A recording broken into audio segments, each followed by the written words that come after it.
तो समरूप आकृतियाँ क्या होती हैं इसके बारे में पढ़ेंगे।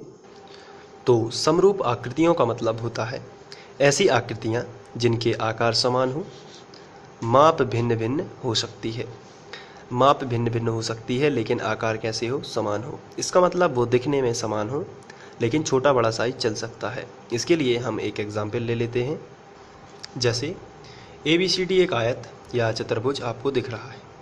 इसी तरीके से PQRS भी इसी तरीके की आकृति है, लेकिन ABCD और PQRS दिखने में एक सा लग रहा है। इसका मतलब ये है कि ये बिल्कुल समान है, लेकिन इसका साइज बड़ा है, इसका साइज छोटा है, लेकिन ये समरूप हैं, इनके रूप जैसे हैं, समान हैं। तो पहला पॉइंट इसका था आकार समान हो, तो इसकी आकार समान हो। माप भिन्न भिन्न हो सकती है लेकिन आकार समान है। माप का मतलब है जैसे यहाँ पर 4 सेंटीमीटर हो तो यहाँ पर 2 सेंटीमीटर हो सकती है, लेकिन दिखने में एक से हैं, इसलिए ये समरूप त्रिभुज होते हैं। आइए कुछ और बातों को जान लेते हैं। जैसे यहाँ पर एक और एग्जाम्पल ले लेते हैं। 2 त्रिभुज दिए गए हैं ABC और PQR। तो ये समरूप त्रिभुज हैं यदि, क्योंकि ये देखने में समान हैं। अभी आगे जाके हम लोग अभी पढ़ रहे हैं केवल समरूप आकृतियाँ ये कैसी होती हैं। तो समरूप आकृतियों का मतलब होता है ऐसी आकृतियाँ जो देखने में बिल्कुल समान हो, जिनके आकार समान हो लेकिन माप भिन्न भिन्न हो सकती है। तो यहाँ पर ये भी 3 भुजाओं वाला है, ये भी 3 भुजाओं वाला है, इसमें भी 3 कोण है, यहाँ पर इसमें भी 3 कोण है, इसलिए ये दोनों कैसे हैं, समरूप हैं, यानी कि इनके रूप एक जैसे हैं। लेकिन यदि बात की जाए कि समरूप त्रिभुजों की, तो वो हम अब आगे पढ़ने वाले हैं कि किस तरीके के होते हैं। अभी फ़िलहाल हम लोग समरूप आकृतियाँ देख रहे हैं, केवल ऊपर ऊपर समझ रहे हैं कि समरूप आकृतियाँ होती क्या हैं। तो इस तरीके की आकृतियाँ जो दिखने में समान हो, जिनके आकार समान हो और माप भिन्न भिन्न हो सकती है। आगे बढ़ते हैं। इसके बाद हम बात करेंगे समरूप त्रिभुजों की।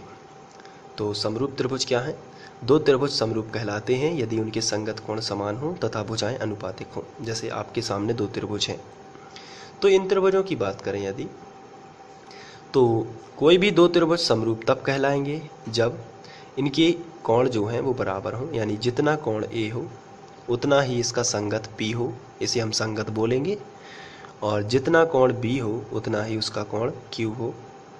इसी तरीके से जितना कोण C हो उतना ही कोण R हो, तो ये कहलाते हैं संगत। जैसे कोण A का संगत है कोण P और दोनों कैसे होने चाहिए, बराबर। इसी तरीके से कोण B का संगत क्या है, कोण Q, और दोनों कैसे होने चाहिए, बराबर। तो कोण B बराबर कोण Q, और साथ ही C का संगत R है, इसलिए कोण R बराबर, पहले लिखेंगे C, कोण C बराबर कोण R।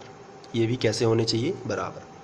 तो इसका मतलब है कि संगत कोण बिल्कुल बराबर होने चाहिए। अगर यहाँ पर 60 अंश का है तो यहाँ पर भी 60 का होना चाहिए। इसका मतलब ये है कि संगत कोण कैसे होने चाहिए, बराबर। साथ ही साथ उनकी संगत भुजाएं अनुपातिक होनी चाहिए। अनुपातिक का मतलब उनका अनुपात समान होना चाहिए। चलिए इसको समझ लेते हैं कि अनुपातिक शब्द है क्या। अनुपात का मतलब ये होता है कि जैसे यहाँ पर हमने लिया 4 सेंटीमीटर की एक भुजा है और यहाँ पर हमें दिया है 2 सेंटीमीटर।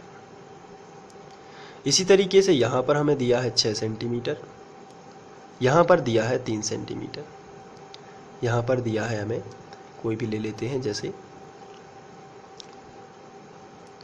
8 सेंटीमीटर, और यहाँ पर दिया है 4 सेंटीमीटर। तो संगत भुजाएं अनुपातिक का मतलब है इसकी संगत भुजा AB की संगत भुजा होगी PQ, BC की संगत भुजा होगी QR, तथा AC की संगत भुजा होगी PR। तो इनकी जो संगत भुजाएं हैं इनका अनुपात समान होना चाहिए। तो कैसा होना चाहिए देख लेते हैं। AB की संगत भुजा क्या है, PQ। तो AB और PQ का अनुपात देख लेते हैं कितना है। AB कितना दिया गया है, 4, PQ कितना दिया गया है, 2। तो ये 2 दूनी 4 कट के कितना आएगा, 2, कैंसिल हो जाएगा। चलिए अब दूसरी संगत भुजा BC, दूसरी भुजा BC है और इसकी संगत क्या है, QR। तो हम BC QR का भी अनुपात निकाल लेते हैं, यहाँ पर निकाल लेते हैं अलग से।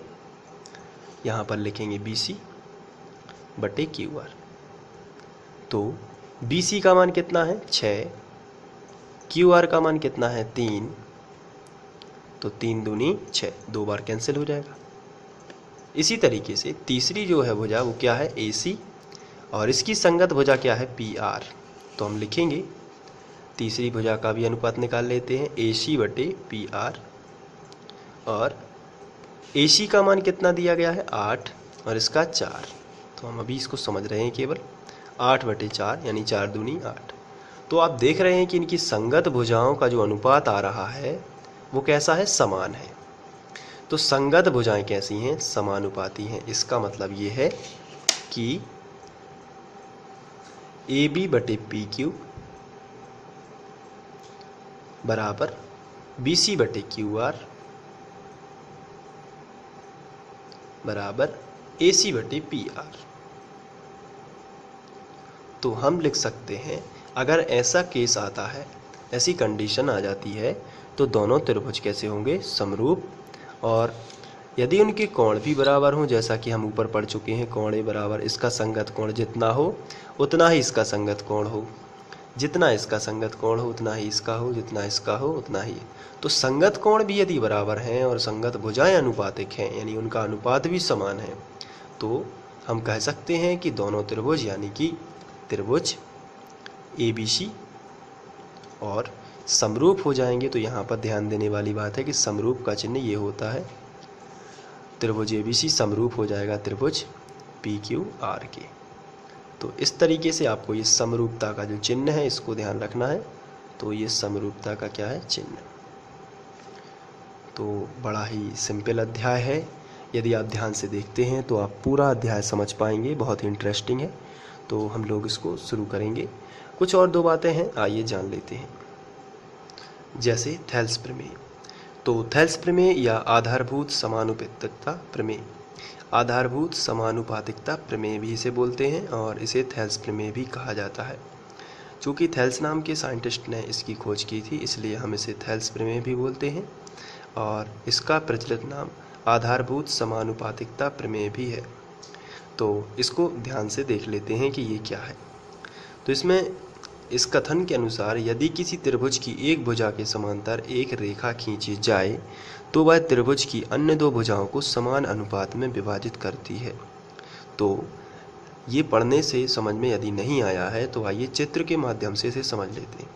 इसमें लिखा है यदि किसी त्रिभुज की एक भुजा के समांतर, तो यदि किसी त्रिभुज की, माना ये एक त्रिभुज है जिसमें क्वेश्चन में या कथन में हमें जो लिखा गया है उसको देख लेते हैं।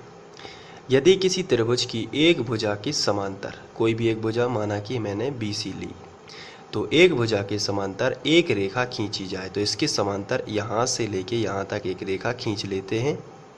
तो यहाँ पर एक रेखा खींच ली, तो माना कि ये ए बी को डी पर काटती है और ए सी को ई पर काटती है।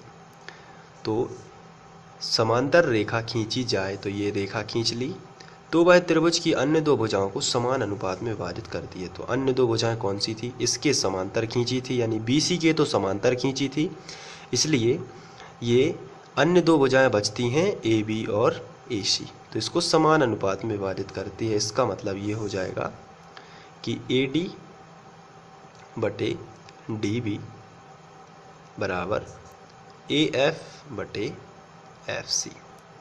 तो इस तरीके से, तो ये थेल्स प्रमेय है, आप इसको नोट कर लीजिए और याद भी कर लेना है आपको थेल्स प्रमेय, और बहुत ही सिंपल थेल्स प्रमेय है और इसको हम बाद में यूज करेंगे। अभी केवल हम लोगों ने ऊपर इंट्रो ही पढ़ा है, मतलब कोई किसी भी चीज़ में गहराई में नहीं गए हैं, केवल इसको ऊपर से स्टडी किया है, और जैसे जैसे इसकी ज़रूरत होती जाएगी तो हम लोग इसको स्टडी करेंगे और धीरे धीरे करके।